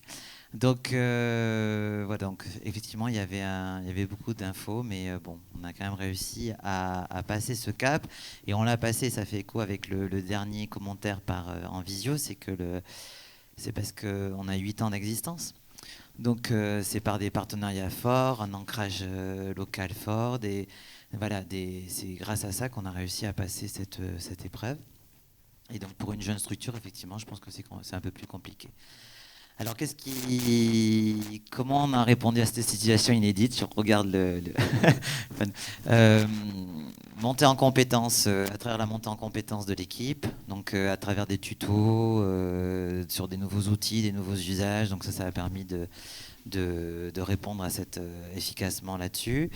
Au niveau de notre offre, nous on a réagi, on a essayé d'être assez pragmatique. On s'est dit ok, voilà, on a listé nos activités, on a dit ça c'est compatible, ça c'est pas compatible, ça sera pour plus tard, ça sera pour maintenant, ça c'est transformable en distanciel, ça c'est pas possible. Donc en fait on a fait le tri. Est-ce que c'est faisable ou est-ce que c'est pas réalisable d'ici juin, juillet? Est-ce qu'on avait envie de le faire aussi de manière distancielle? Il y avait cette question-là. Et est-ce que du coup les bénéficiaires, parce qu'on n'a pas forcément des clients, nous on a des clients et on a des bénéficiaires, c'est pas pareil, étaient prêts à suivre cette offre de manière distancielle ou en présentiel, mais en petits groupes. Donc voilà, mais ça a fait le tri en fait. Et donc du coup après on s'est concentré sur ce qui restait et on a boosté ces offres-là parce qu'on a décidé de maintenir la communication à son niveau auquel elle était avant pour pouvoir garder toujours une visibilité, une clarté dans nos actions, une présence auprès de notre écosystème. Et donc du coup, on s'est dit, on va booster. Donc on a boosté l'offre d'appui conseil à la transformation digitale. On a transformé une partie de notre offre de formation en e-learning pour pouvoir répondre à cette situation. Mais en même temps, c'est bien. Parce que même si on était prêt, on avait déjà œuvré en transformation digitale au niveau de la structure, voilà, on a encore du travail à faire et à avancer pour que nous, à l'intérieur de nous-mêmes, on soit aussi en transformation digitale. Donc, parce que des fois, on n'est pas toujours en pensée numérique, on n'a pas toujours une pensée numérique. Voilà, ça dépend de notre propre culture au numérique, de notre génération, de notre de plein d'autres dimensions. Donc voilà ce qu'on a fait pour répondre à cette crise. Prochain Summer Camp avec des hologrammes, je l'annonce, grâce à la transformation numérique de Sébastien. Des casques en VR. Ouais. Avec grand plaisir. Ouais. Bon, merci beaucoup pour vos réponses à cette question. Et c'est effectivement la question de l'anticipation. Et puis, je crois que ça a été un accélérateur de choix, finalement. Ça vous a poussé à faire des choix encore plus rapidement, encore plus franchement que d'habitude. Et c'est finalement la part de l'entrepreneuriat aussi, de faire des choix et de prendre des risques pour orienter vos activités. Par rapport à cette question, en tout cas aux réflexions qui ont été menées, est-ce que dans le public, il y a des personnes qui veulent prendre la parole? Alors, je ne vois pas Madeleine parce qu'elle est derrière un poteau, mais je sais qu'elle aurait des choses à dire par rapport à comment on tente d'accompagner. Karine, pour la CAE, COP Alpha et COP EVA. Ouais, il faut se lever, sinon on ne te voit pas, Karine. Bon, remarque, c'est bien, ça fait du bien de se lever. Oui, aussi. Il faut être en mouvement. Moi, je vais faire un témoignage sur COP Alpha, mais ce que j'apprends aussi, il y a un nouveau regard sur un métier qui est celui de psychologue. Je crois que c'est ce que la crise aussi apporte. Au niveau de COP Alpha, qui est une coopérative d'activité d'emploi, alors nous, on n'a pas eu le problème d'avoir trop d'informations, on n'avait pas d'informations. Pas d'informations puisqu'on est sur un statut particulier, hein, donc on accueille certains artistes, oui, il faut que je parle dans le micro, ou certaines personnes qui sont dans le champ artistique et culturel, ou le statut d'entrepreneur salarié, dont la capacité, c'est de lui permettre d'être entrepreneur dans sa posture et salarié dans sa couverture sociale, eh bien, au niveau du chômage partiel, il n'existait pas. Voilà, on ne savait pas exactement, les gens au forfait, comment on fonctionnait, comment pouvait être mis en place le chômage partiel. Donc, on a eu tout un travail avec la Confédération Générale des SCOP, avec l'État, avec la Directe pour dire, mais ok, on a ces entrepreneurs, ils sont salariés, donc ils cotisent, donc ils ont des droits, donc on veut qu'ils aient accès à ces droits-là. Donc on s'est mis en action avec toutes les autres coopératives pour essayer de trouver des droits, et avant de trouver le bon format, tous les entrepreneurs se sont réunis par famille métier. Donc il y a des formateurs, il y a des gens dans l'événementiel, il y en a dans la communication, et donc on s'est dit, on va décider, comme les cadres en fin de compte, d'un taux de chômage partiel commun à toute la famille. C'est-à-dire qu'on a recréé au sein de la coopérative comme des entreprises avec des codes APE, donc il y en avait qui étaient dans l'événementiel, et c'était collectivement qu'on décidait par rapport à de la perte de chiffre d'affaires qui a été très importante, je crois que c'est 80% de chiffre d'affaires perdu au mois d'avril, mai, juin, voilà, ça repart un peu. Quel est le taux d'activité ou le taux de chômage partiel que l'on décide ensemble au regard de la perte de chiffre d'affaires et des annulations clientèle. Donc ça a permis de créer vraiment des collectifs beaucoup plus forts dans l'approche métier, dans l'échange, dans la prise de décision collective, dans le regard que l'on a de l'autre sur son activité et sur des forces de proposition. Ça a été vraiment le fait que nous, on n'est pas qu'il y ait des trous dans la raquette au niveau juridique, mais ça nous a permis d'avoir une contrainte plus forte au niveau non pas du choix individuel, mais du choix collectif. Et ça a renforcé la communauté, je dirais, des entrepreneurs. Ensuite, ça a permis à certains entrepreneurs qui étaient dans des activités culturelles ou artistiques d'avoir d'autres activités à côté, parce qu'on a un statut qui permet d'avoir d'autres activités, donc soit de continuer de la formation. Il y a même une entrepreneur qui s'est mise, parce qu'elle avait une compétence en couture, à confectionner des masques. Voilà, aux normes, etc. Donc ça permet effectivement à ces entrepreneurs, le fait de bénéficier d'un statut et d'un hébergement juridique commun, de pouvoir, je sais que le terme est utilisé, mais je ne vais pas l'utiliser, de passer d'une activité à une autre. Je vais essayer d'éviter les anglicismes. Donc ça, c'était bien. Au niveau du territoire, nous, ce que ça nous a apporté, par contre, puisqu'on est sur la Gironde et la Dordogne, et il y a beaucoup de rencontres plutôt par territoire proche par rapport... là, on a cassé les territoires, en fin de compte. On s'est rencontrés soit par famille métier, soit par rapport à des thématiques, et des entrepreneurs qui sont là depuis 15 ans presque, et qui sont sociétaires, qui participent aux prises de décision, ont rencontré des entrepreneurs qui démarraient, mais qui étaient aussi très compétents. Et ils ont créé des collectifs pour répondre à des AMI sur l'innovation sociale. Donc on a cassé un peu, nous, à l'interne, du coup, les statuts. Je démarre, je suis entrepreneur en lancement, je suis entrepreneur depuis 10 ans d'activité, mais comment on échange nos compétences, on se rencontre et on casse ces barrières-là, et la notion de territoire pour répondre à des problématiques de métier ou de territoire, mais en mettant en place la synergie des compétences. Ça nous a nécessité au niveau de l'équipe d'appui, on est 10, donc de faire 10, du télétravail, bien sûr. Et puis, donc on a dû innover aussi ou sortir de nos zones de confort en mettant des visioconférences, des ateliers. Et on s'est dit, on va arrêter de faire de la technique. Et on a mis en place des café-cop ou café T-cop, où les personnes se rencontraient tous les 15 jours pour échanger, alors autour d'un café virtuel ou d'un thé virtuel, mais surtout et rien. Le beau temps, la pluie, la grand-mère, le grand-père. Voilà. Donc, voilà. Et ça, on a eu un retour très positif par rapport à ça. Actuellement, ce qu'on est en train de faire avec les entrepreneurs, c'est qu'ils se rencontrent pour échanger sur les relances et les opportunités. Voilà, donc on fait des ateliers de relance, d'activités, d'échange d'opportunités pour voir qu'est-ce que je peux faire, comment je me relance, avec qui je coopte. Voilà, c'est ce que ça a apporté au sein de la coopérative. Donc au départ, ils ont été un peu trituré entre ce statut de salarié où j'ai une couverture sociale et je ne peux plus être entrepreneur parce que je dois être au chômage partiel.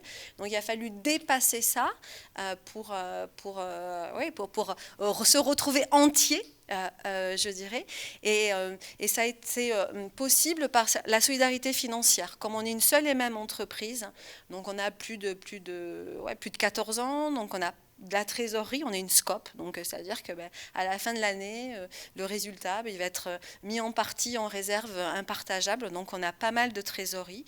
Et des entrepreneurs qui n'avaient plus de trésorerie pour payer leur salaire, on a mis en place une cellule au sein de la coopérative pour décider d'avance de trésorerie. Ce qui a permis à la fois d'avoir du chômage partiel, mais de compléter aussi, parce qu'il y a du maintien de salaire, donc on a une convention collective avec du maintien de salaire, de compléter et aussi de faire des avances de trésorerie sans taux d'intérêt, voilà, aux entrepreneurs sur leur salaire, donc ils puissent se verser leur salaire pour pouvoir passer 1 mois, 2 mois, 3 mois avant de pouvoir se relancer. Et on commence à voir là, donc on avançait à peu près au niveau de la structure 30 000 € par mois sur les avances de trésorerie, qui est la trésorerie des entrepreneurs d'ailleurs aussi. Donc ça a été un bel apport de l'outil coopératif. Ces avances de trésorerie et puis la possibilité de se former, il y en a eu 20 dossiers en FNE là, par l'État et de pouvoir avoir accès à de la formation pendant ces temps-là. Donc moi je suis déjà convaincue du modèle de la coopérative d'activité et d'emploi et là ça nous a encore plus convaincus de ce que ça peut apporter, sachant qu'à chacun de choisir ce qui lui convient bien sûr dans les statuts. Merci beaucoup Karine. Là, on voit toute la force du collectif, toute la force des relations tissées année après année autour d'une structure, autour d'un partage de valeurs. Je crois qu'aussi ça c'est très important dans les coopératives d'activité et d'emploi, et de l'envie d'être ensemble. Ça revient à ce que tu disais Sébastien, la question de l'envie finalement. On doit faire des choix économiques, mais c'est aussi l'envie de ce qu'on a envie de faire et de où est-ce qu'on vient adapter des choses et où est-ce qu'on en laisse d'autres de côté. La question de la gouvernance aussi. Donc ça, c'est des questions, les parties prenantes de la gouvernance. Nous, on a été très en lien par téléphone, par mail. Donc ça a été des choix aussi collectifs, sur un collectif qui est parfois réduit, parfois un peu plus large, suivant les questions qui sont posées. Mais là, ils étaient présents. On a pu échanger parce que d'autres étaient aussi dans les mêmes situations que nous. Que ce soit des entreprises classiques ou des associations culturelles. Voilà. Donc c'est intéressant, ça a permis aussi de l'échange de bonnes pratiques et du soutien. Et sur l'envie, en fait, il faut comprendre qu'on dirige, c'est un véhicule, en fait, c'est un outil. Et cet outil et ce véhicule, on le conduit, on n'est pas tout seul dans la voiture, donc on ne décide pas forcément tout seul où on va, mais on le conduit et puis on va où on a envie d'aller collectivement. Mais c'est quand on a compris ça, en fait, ça permet de faire enfin ce qu'on a envie de faire. Alors, évidemment, on est adulte, alors on ne fait pas toujours ce qu'on a envie de faire, mais voilà, on peut quand même tendre un peu plus tous les jours vers ce qu'on a envie de faire. Donc, ça a permis peut-être de faire ce tri plus rapidement. Merci beaucoup. Est-ce qu'il y avait d'autres questions ou interventions dans le public? Odile? Ouais. Oui, donc c'est juste pour compléter ce qui a été dit tout à l'heure par rapport à la multiplicité des informations que pouvaient avoir toutes les structures. Donc nous, au département, avec bien sûr l'IDAC et la direction de la culture et de la citoyenneté, je pense qu'on a beaucoup eu de témoignages, effectivement, de structures. Il faut rappeler de toutes les tailles, donc petite taille, grande taille, et qu'il y a quand même beaucoup de très petites entreprises dans le secteur culturel, et que effectivement cette multiplicité d'informations et de possibilités d'aide, c'était surtout des possibilités, mais qu'elles ne savaient pas du tout finalement comment s'en emparer et comment répondre à tout ça. Donc dans ce cadre-là, nous on est sur le même constat que vous, de ce que vous avez dit chez Atis, où voilà, on a été vraiment dans cette nécessité de créer, donc là en lien avec l'IFED, le DLA Gironde, de voir quel type, je vous répète un peu ce qui a été dit ce matin, donc je ne vais pas faire trop long, mais de se dire qu'il y avait des choses à mettre en place en termes d'accompagnement pour les structures qui éventuellement avaient accès aux aides, mais qui n'étaient pas en capacité forcément toutes seules de pouvoir y accéder ou y répondre. Il y a aussi toute la question de tous ces dossiers qui étaient quand même à monter pour accéder à ces aides, qui sont pas toujours évidents pour tous, avec une projection sur des plans de trésorerie à court terme, moyen terme, long terme, en sachant, on revient sur le thème du flou ou de l'incertitude, qui est que c'est difficile de savoir à 3 mois, 6 mois ou au-delà comment les choses vont se passer, économiquement compris, quoi. Donc voilà, donc tout ça fait que oui, c'était pas simple et que je pense beaucoup, pour le coup, aux structures émergentes, aux jeunes structures, et on voit effectivement que c'est déjà difficile pour les structures un peu plus âgées, qui sont plus structurées, et donc d'autant plus pour toutes les jeunes structures avec, je sais pas, je vais dire un emploi, une fonction support ou peu de ressources administratives au sein de l'entreprise, quoi. Donc voilà. Effectivement, on n'a pas posé la question aujourd'hui puisqu'on est sur pérenniser et développer, mais comment créer une entreprise artistique et culturelle aujourd'hui? J'ai pas la réponse. On en a parlé ce matin. Il y a quand même pas mal de dispositifs d'accompagnement, d'aide à la création, pépinière, incubateur, accélérateur, fabrique à initiative, comme tu en as parlé, Annabelle. Mais c'est vrai que c'est quand même une prise de risque là à prendre, qui est peut-être reculée d'autant de mois que la crise a duré. Je crois que François Friquet-Durocher voulait prendre la parole. N'hésitez pas à poser vos questions en visio pour qu'on puisse venir les relayer. Et après l'intervention de François, on passera à la dernière question. Bonjour à tous, donc moi c'est plus sous une forme de remarque et pour rebondir un petit peu sur tout ce qui a été dit, alors effectivement sur la situation des entrepreneurs culturels, que ce soit dans le coworking ou dans la pépinière du Rocher, je ne vais pas redire déjà tout ce qui a été dit, c'est le même constat. J'ai fait un petit sondage auprès des coworkers où effectivement la situation est assez compliquée pour eux, mais ils repensent leur façon de construire les choses, de construire leurs projets. Par ailleurs aussi sur des réponses qui peuvent être apportées pour la suite, je crois que c'est encore un petit peu compliqué d'y répondre, on tâtonne toutes et tous un peu. Moi ce que je retiens aussi c'est là-dedans c'est la nécessité, tout à l'heure quelqu'un parlait de résilience, de transition écologique. Je pense qu'il y a cette notion qui est hyper importante, qui amène une notion de vraiment de mélanger les secteurs d'activité, de repenser un petit peu nos modèles au travers de ce que font les autres aussi. Je crois quand on parle d'environnement, peut-être qu'il faut tout simplement se rapprocher des structures qui savent ce que ça signifie respecter l'environnement, le développement durable, comment repenser ces actions au regard de l'évolution de nos modèles, tout simplement, de revoir nos modèles économiques. Donc je pense que c'est important d'y insérer de nouveaux acteurs. Et puis voilà, c'était pour le témoignage. Et puis juste pour terminer, au Rocher de Palmer, nous, il y a effectivement des réflexions qui sont en cours pour la suite. On a tenté notamment des concerts en vidéo, en live, en salle, dans les salles de concert, qui ont très bien fonctionné. Du coup, ça permet aussi de rendre encore plus accessibles ces artistes-là. D'autre part, on a mis en place, Patrick Labesse, qui s'occupe de la Cabane du Monde, a proposé des podcasts, des siestes musicales, sous format un peu radio. Donc peut-être que la radio aussi est un outil qui peut revenir sur le devant de la scène pour le futur.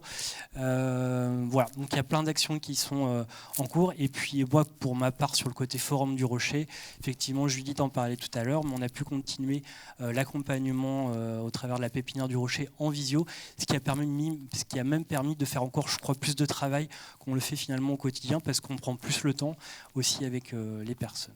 Voilà. Merci beaucoup François pour ton intervention. Je crois que Madeleine du RIM voulait prendre la parole. Alors, il y a tout un protocole, on nettoie le micro, on remet une petite bonnette et le micro est à toi. Oui, merci. Merci. Bonjour à tous. Madeleine pour le RIM, Réseau des indépendants de la musique. Je voulais compléter avec ce que Judith et Pierre ont pu dire sur ce que le RIM a pu apporter pendant toute cette période. Ah oui, pardon, c'est vrai, on est bien debout aussi.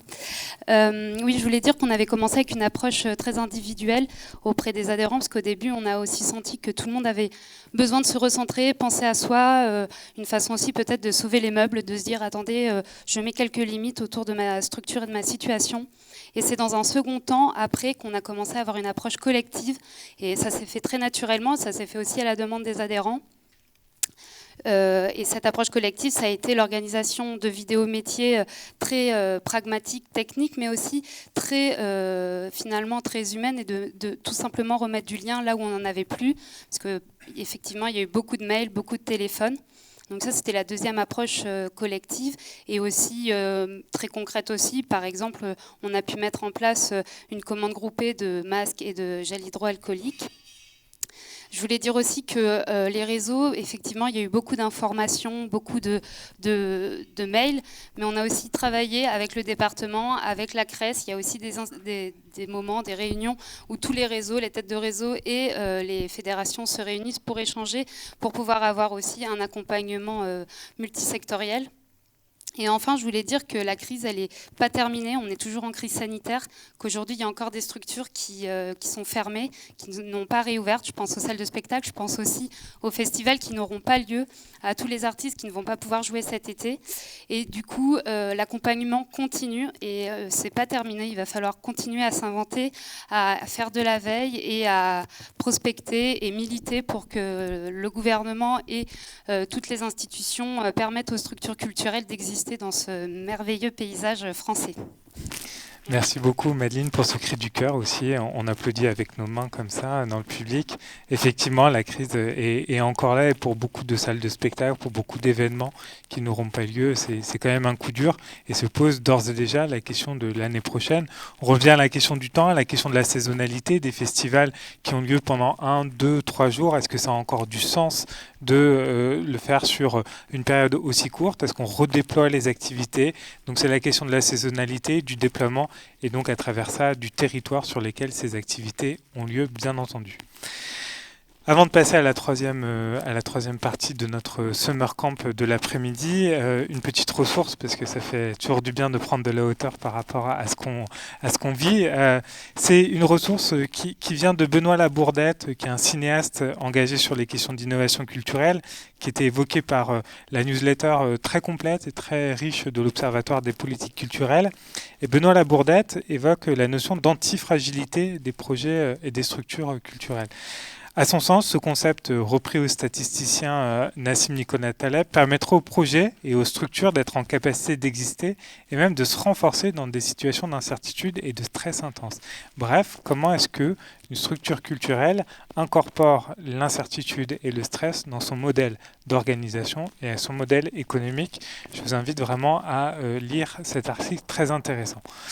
Je n'ai pas, bien entendu, vertu à y répondre, mais c'est des pistes.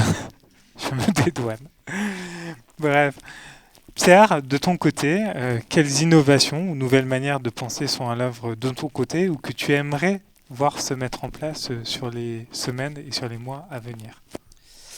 Alors je ne sais pas si, pour notre part, s'il est vraiment question d'innovation, mais plutôt de renforcer des thématiques ou des convictions qu'on avait déjà et qu'on souhaite développer. On a beaucoup parlé du rapport au temps. C'est vrai que l'idée est plus de réussir enfin à prendre le temps d'accomplir toutes les choses qu'on se dit en permanence. Tiens, si j'avais le temps, je ferais ça. Comme quoi, par exemple? Comme quoi, nous, à l'échelle de la structure Ricochet Sonore, c'est vrai qu'on se dit souvent... notre métier, c'est de faire du lien social à travers la musique. Il y avait le témoignage tout à l'heure d'Olivier, d'Asquet d'ailleurs. D'autres structures font ça par le biais d'autres médias, d'autres types de cultures. Et j'aimerais bien qu'on arrive à prendre le temps comme ça, dans un premier temps, de lister peut-être des structures qui ont les mêmes objectifs que nous, mais qui le font de manière différente, pour pouvoir continuer. Je pense que le maître mot, à mon sens, on a beaucoup parlé de coopération, mais il faut renforcer ces coopérations. Aller, voilà, toujours plus dans le plus de coopération, pour où je pense qu'on en a jamais assez. Je suis pas forcément à l'aise sur les questions d'innovation. Une des réponses pourrait être, tu en parlais tout à l'heure Sébastien, la question du numérique notamment, de par ce qu'on fait nous et ce qui nous porte, la question du lien, elle ne peut se faire qu'en présentiel. Et la question est plus comment on va pouvoir continuer à faire ce qui nous anime, à le faire mieux, à le faire plus. Et je pense que là, pour le coup, ça va être plus des innovations en termes de partenariat, et notamment avec les collectivités ou en termes d'accompagnement. Puisque, comme on l'a dit, nous, la structure a 5 ans aujourd'hui. Et d'ailleurs, ça fait tellement de fois que je dis 5 ans, je pense qu'on est bientôt à 6. Mais bon. Mais si on a réussi à passer ce cap, c'est en grande partie parce qu'on a été énormément accompagné. Il y a Annabelle Datis qui est dans le public. On a eu cette chance-là d'être accompagné depuis le départ. Et si c'est quelque chose que je pourrais conseiller aux toutes petites structures qui débutent, c'est vraiment faites-vous accompagner. Ça sera toujours profitable. Et je pense que ce lien-là, il est aussi à imaginer à nouveau avec les collectivités. Et tout à l'heure, je parlais, parce que moi, c'est quelque chose qui m'a un peu agacé sur les vacances apprenantes. J'en rigole, mais voilà, j'ai quand même trouvé que, pour le coup, il y avait un manque de réactivité de leur part. Il y a sûrement plein d'explications. Mais voilà, réussir enfin à dépasser des barrières qu'il peut y avoir entre l'éducation nationale et la culture, parce que je pense que ça a joué pas mal dans ce manque de réactivité, mais réussir comme ça à se réinventer aussi. Et une toute petite chose, c'est une idée très bête probablement, mais chaque année, quand on remplit des dossiers de subvention, notamment, il faut qu'on donne des dossiers de subvention à l'équilibre financier. C'est-à-dire qu'on vise de ne surtout pas gagner d'argent. Alors on sait, c'est symbolique, etc., et on fait différemment, mais je pense qu'il y aura une réflexion aussi à entamer de ce côté-là, où si on souhaite que, notamment les structures associatives, puissent être pérennisées, puissent faire face à cette crise, mais tout simplement leur demander de donner des budgets prévisionnels qui soient en excédent, parce qu'ils prévoient de faire de l'excédent. Ça pourrait être peut-être pas idiot, parce que c'est ces structures-là qui vont passer les caps. Voilà, à ce niveau-là. Et après, nous, plus la question, encore une fois, elle n'est pas tellement sur l'innovation, mais sur renforcer encore une fois ces questions de valeur. Et j'espère que toutes les belles pensées qui ont émergé pendant cette crise sur ce fameux monde d'après, que l'on souhaite tous de nos voeux, ça restera pas des paroles en l'air, et nous les premiers, réussir à pas se faire reprendre par le circuit infernal du quotidien. Je pense que ça sera déjà quelque chose de très bien. Éviter ce monde un peu plus pire que décrit Houellebecq, malheureusement. Je vais donner la parole à Sébastien parce que je t'entendais acquiescer. Juste sur la question de l'accompagnement, pour dire qu'effectivement, sur cette chaîne de l'accompagnement, c'est essentiel. Et avec le département de la Gironde et Odile, on travaille beaucoup sur cette question-là. Il y aura une journée de présentation des dispositifs d'accompagnement qui aura lieu à l'IDAC en novembre, pendant le mois de l'économie sociale et solidaire. Juste pour aller sur cette question de l'accompagnement, on parlait aussi de l'artistique, et je pense que des modèles, des dispositifs qui existent déjà, tels que le dispositif Place, sont encore plus développés, parce que je pense qu'il y a des réels besoins, et on s'en est vraiment aperçu. Donc ce serait plus développer des dispositifs existants. Dispositif Place, donc dispositif d'accompagnement à la professionnalisation dans les arts et la culture, qui était en partie suivi par toi, Judith. Donc derrière ça, il y a eu un tremplin pour que tu puisses créer ta structure. Donc tu pourras en parler à ton endroit si ça te semble pertinent. Sébastien, je te donne la parole. Ce que je me disais, c'est que ce qui est pratique avec le monde d'après, c'est que tout le monde peut se projeter dedans. C'est pratique. C'est comme le « je vous ai compris » finalement. Tout le monde y voit un petit peu ce qu'il a envie de voir. Donc c'est rassembleur comme formule finalement. Oui, sur les budgets, oui, on demande des budgets à l'équilibre alors qu'on nous demande d'avoir des fonds propres, donc d'augmenter nos fonds propres. Donc effectivement, il y a un souci. Mais parce qu'il y a un souci sur la compréhension d'une association comme une entreprise. Nous, on est agréé ESUS, donc entreprise solidaire d'utilité sociale. Mais comme on est sous statut associatif, on n'est pas considéré comme une entreprise, à part par l'URSSAF peut-être. Mais sinon, voilà. Donc il y a certains dispositifs auxquels on n'a pas droit, de la part de la BPI. Voilà. Bon, on pourra en parler pendant des heures. Mais Sur le concept de l'antifragilité, alors moi je dirais plutôt le concept du sensible, c'est-à-dire t'es qualifié comme faisant du management intuitif. Je ne savais pas que ça existait, mais en gros c'est comme ça que je fonctionne. Et donc du coup, c'est plutôt comment une vision est portée et comment on ressent ce qui nous entoure, comment on l'analyse et comment on y répond par le sensible, c'est-à-dire par nos sens. Je ne parle pas de sensibilité, mais de sens. Ce qui me conduit après vers la question de l'innovation avec quelque chose qui m'intéresse beaucoup, c'est l'innovation liée à la création et à la diffusion après cette période. Donc ça, c'est comment on va vivre la création artistique et la diffusion de cette production. Ça, c'est des questions qui...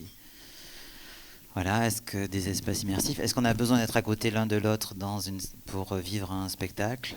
Est-ce qu'on a besoin de se réunir dans une salle de spectacle?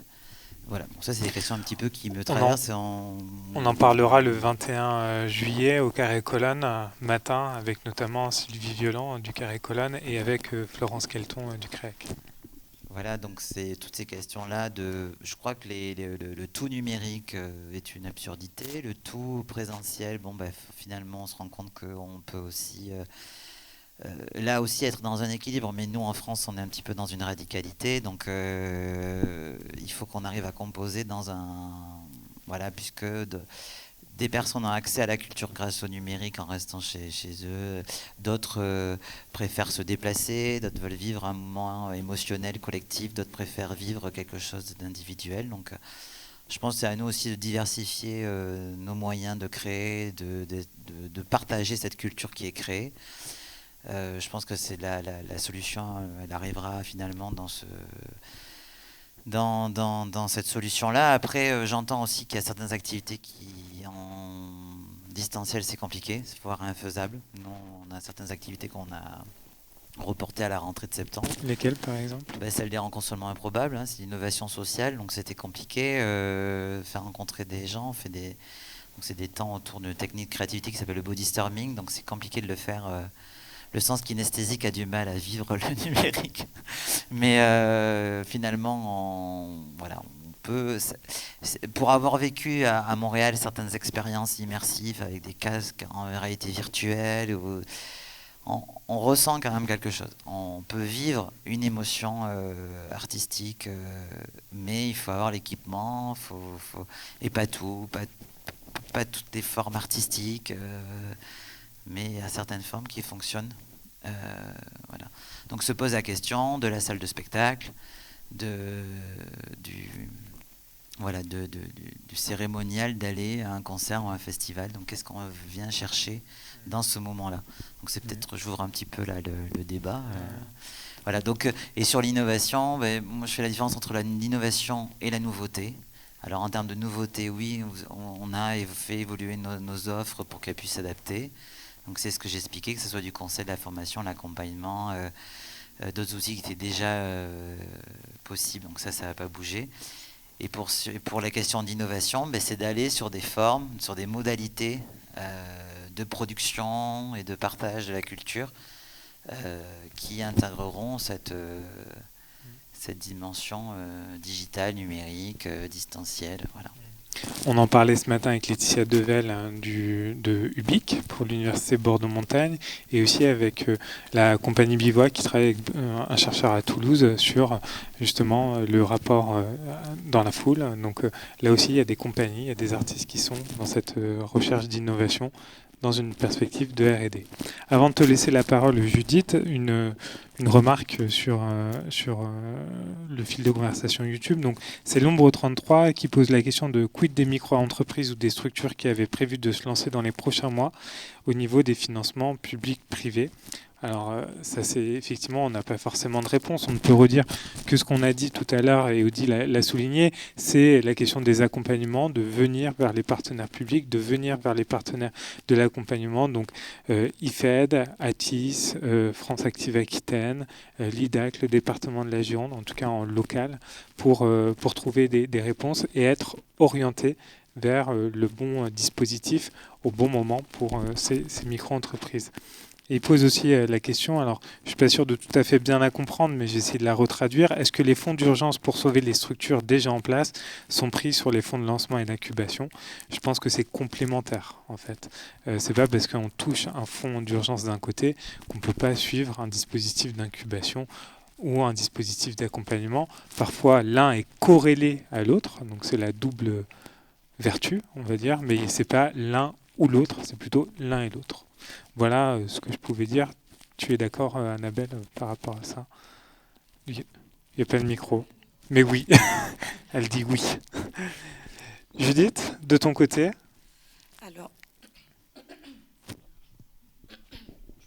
Alors du coup,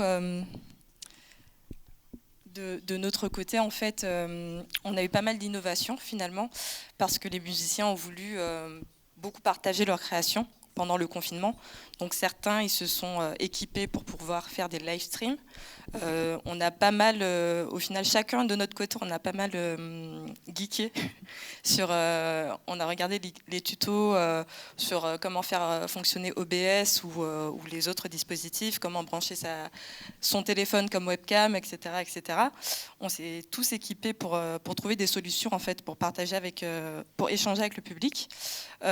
Finalement, la chance qu'on a eue, c'est qu'on n'a pas eu besoin d'aller trop loin dans cette poursuite d'informations, puisque François le disait, le Rocher de Palmer a mis en place, en fait, avec France 3 Nouvelle-Aquitaine, des live streams.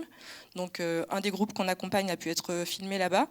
Et du coup, on a été face à une régie technique assez importante et on a laissé tomber le live stream, parce que du coup, en termes de qualité, c'est sage. C'est sûr qu'en termes de qualité, on ne pouvait pas rivaliser. Donc ça a été un peu ça au niveau des innovations. Et après, à notre échelle, plutôt au niveau de l'association, on s'est pas mal formé. On a suivi pas mal de formations en ligne qui ont été mises en place gratuitement par divers organismes, notamment pour se réorganiser et pouvoir se projeter, on va dire, sur les 3 années à venir.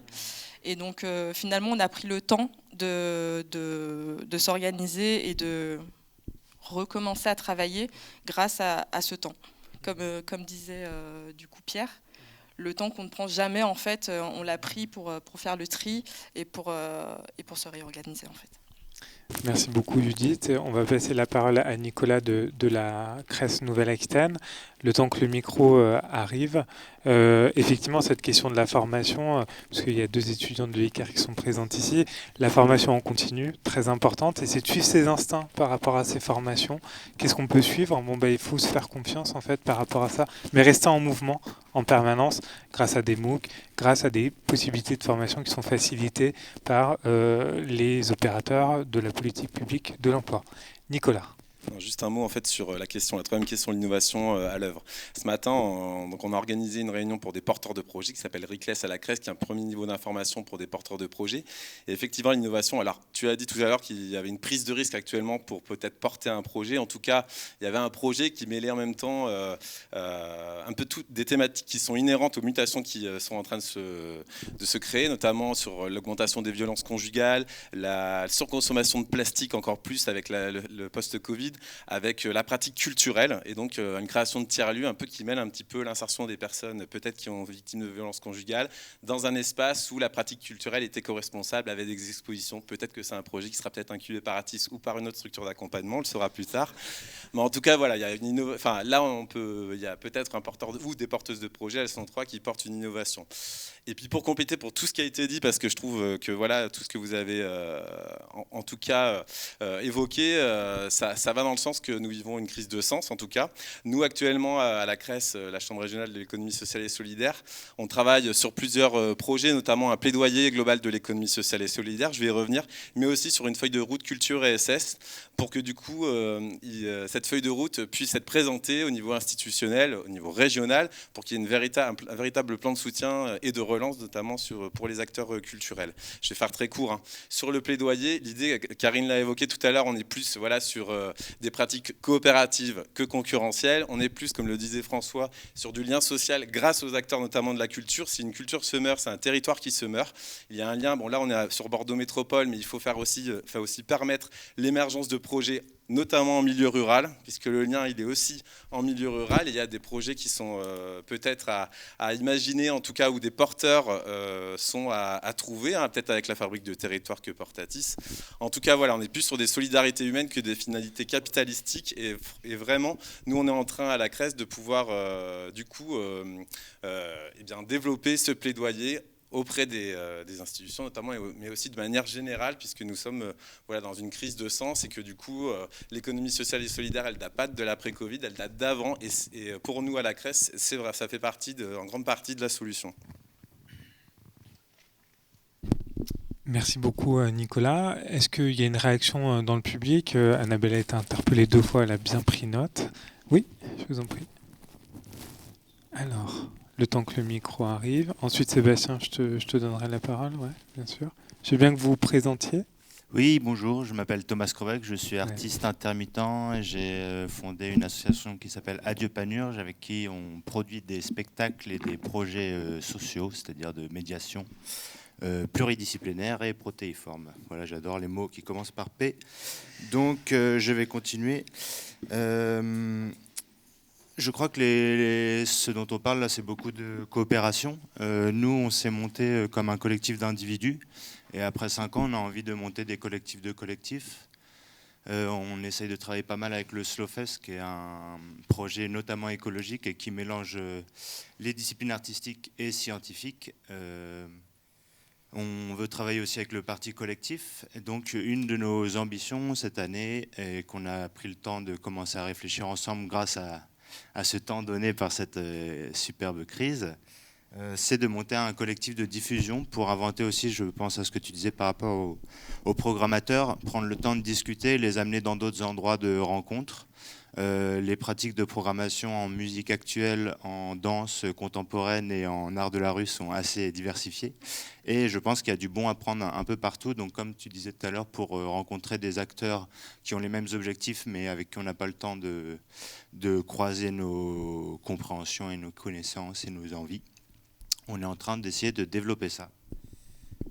Voilà.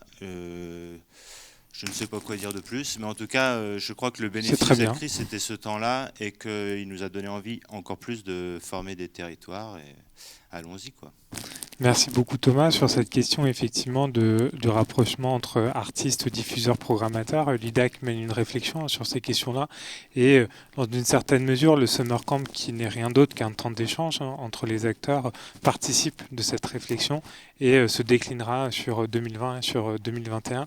J'espère bien entendu revoir les collectifs de collectifs de collectifs que peut être Adieu Panurge. Sébastien. Effectivement, ce temps, cette période nous a donné de l'espace pour réfléchir, pour se poser, pour poser les bonnes questions, pour préparer la suite.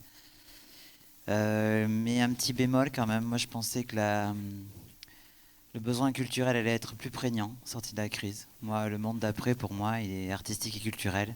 Et je pensais que voilà, les gens allaient avoir besoin de plus d'art et plus de culture. Puis finalement, je ressens pas forcément pour le moment ce besoin-là aussi prégnant que ce que j'avais imaginé. Voilà. C'est vrai que c'est plutôt, on a redécouvert le chant des oiseaux, une forme de silence aussi, voilà. Donc du coup, c'est peut-être que c'est, oui, la transition écologique, l'environnement qui a été accéléré comme ça, qui a été prégnant. Mais ce manque culturel, moi j'espère qu'il va pouvoir revenir. Et puis non, moi je entouré de personnes des fois où je rencontre des gens qui me disent bah voilà, je vais pas avoir des spectacles de danse, bah, ça me manque pas. Je vais pas au cinéma, ça ne me manque pas, voilà. Donc bon, c'est pas grave, mais du coup on en discute. Mais voilà, pour moi, bon, peut-être parce que c'est vital, mais j'ai ce besoin-là. C'est pour ça que je voulais prendre la parole, mais du coup je me demande si je réfléchissais jamais ou tout le temps, mais je crois que c'est tout le temps. Donc là, en fait, c'est sur les jeunes entreprises. Je pense que ce qui leur manque, c'est un espace. Alors peut-être que là, il y a une coopération à faire entre vous, entre structures qui accompagnent. Un seul endroit où il y a tous les dispositifs d'accompagnement qui sont résumés. Parce que finalement, nous, on a été énormément accompagnés. Effectivement, je te rejoins, et on continue, et c'est fantastique. Mais on ne sait pas où aller chercher. Peut-être que pour des jeunes structures, c'est un peu compliqué. Mais un endroit, un espace où il y a tous les dispositifs d'accompagnement. Voilà. On prend bonne note de ça, et c'est vrai que c'est des réflexions qu'on mène quand même depuis un certain nombre d'années, depuis plus, mais en tout cas... Allez, ce qu'il faut pouvoir dire, Annabelle dit ça existe, mais en tant qu'acteur de l'accompagnement, on se connaît assez bien pour réorienter aussi chacun des porteurs de projet pour aller voir la bonne personne au bon moment. Karine et ensuite Arnaud dans le public.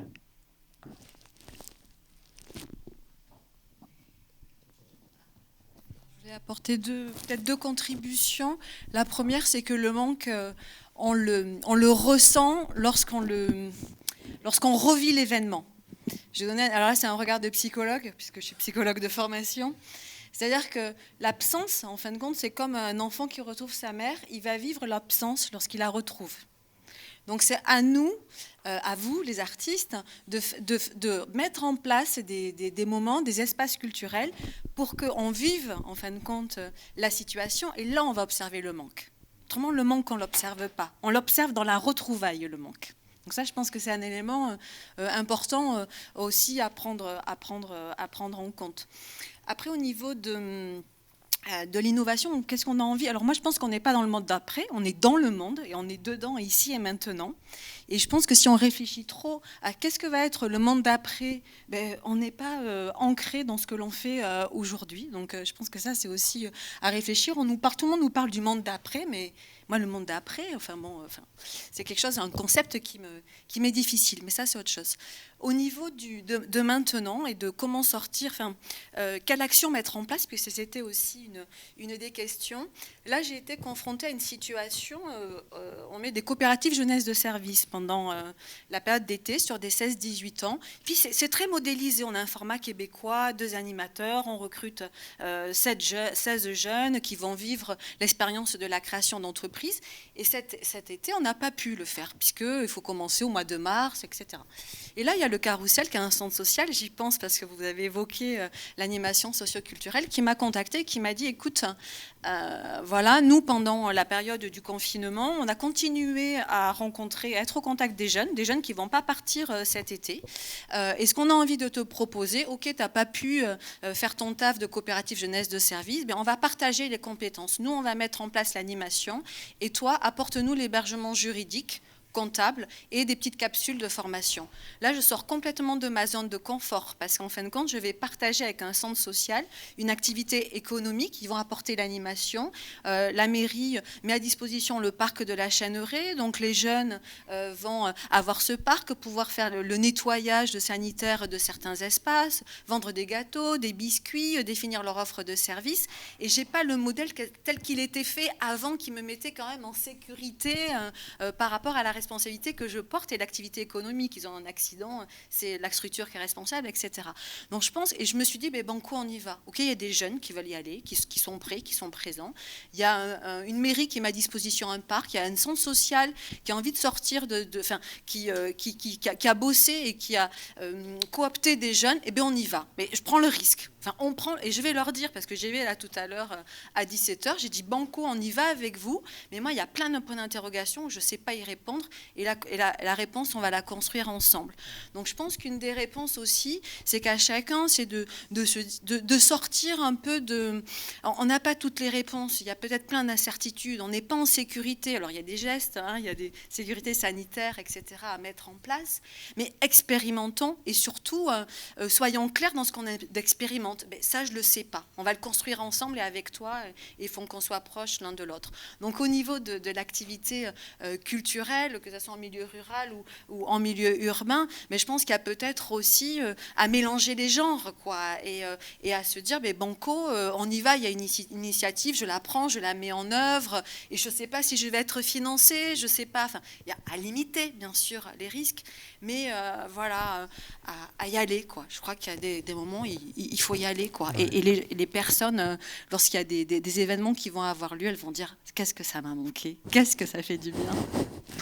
c'est ce souffle, c'est cet élan effectivement qu'il faut rentrer en cassant des lignes, en cassant des frontières, on en a parlé tout à l'heure, et puis en expérimentant, comme tu l'as très bien dit Karine, lors de ce témoignage.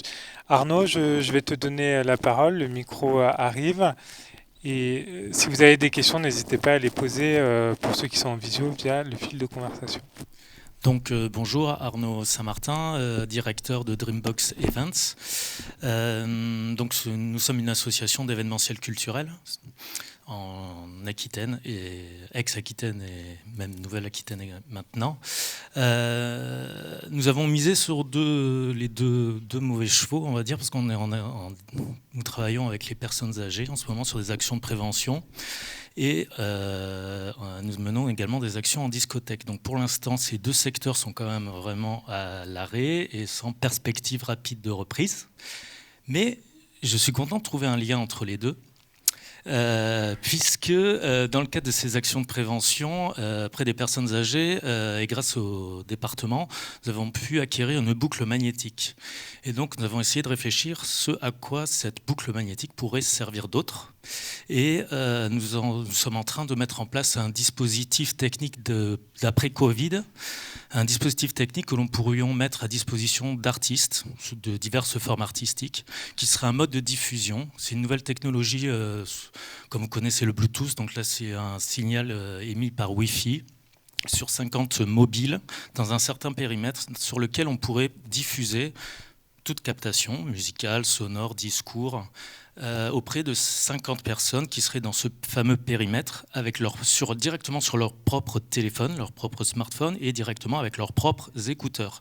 Donc en termes d'hygiène et de respect des consignes de sécurité, donc je reviens sur ce que disait tout à l'heure Sébastien sur les réflexions de distanciation, de lien à avoir entre le public et les artistes et puis le public entre chaque membre du public. Là, on pourrait à la fois respecter les conditions sanitaires, garder du lien quand même entre les artistes et le public. Voilà, donc on est en train de réfléchir sur ce dispositif de post-Covid et donc du coup de réutiliser, de réinventer l'utilisation de cette boucle magnétique. Voilà, à l'utilisation de tous. Merci beaucoup à Arnaud pour cette prise de parole, de témoignage sur cette expérimentation qui effectivement casse les lignes entre discothèque et troisième âge. Pourquoi pas ? C'est intéressant. S'il n'y a pas d'autres questions, réactions, je vais vous remercier pour votre présence, vous en tant que témoin, vous aussi en tant que public. Vous dire que Nicolas parlait du territoire rural et puis d'aller chercher des porteurs de projets sur ces territoires. Je crois que l'IDAC est présent tous les jours sur le territoire de la Gironde et sera présent demain à Plassac. Donc si l'envie vous dit de venir visiter la Villa gallo-romaine, vous êtes les bienvenus pour un troisième temps de Summer Camp qui sera dédié à la médiation envers les publics en situation de fragilité à partir de 10h à Plassac ou en visio sur la chaîne YouTube de l'IDAC. Je vous remercie, je vous souhaite une très bonne après-midi.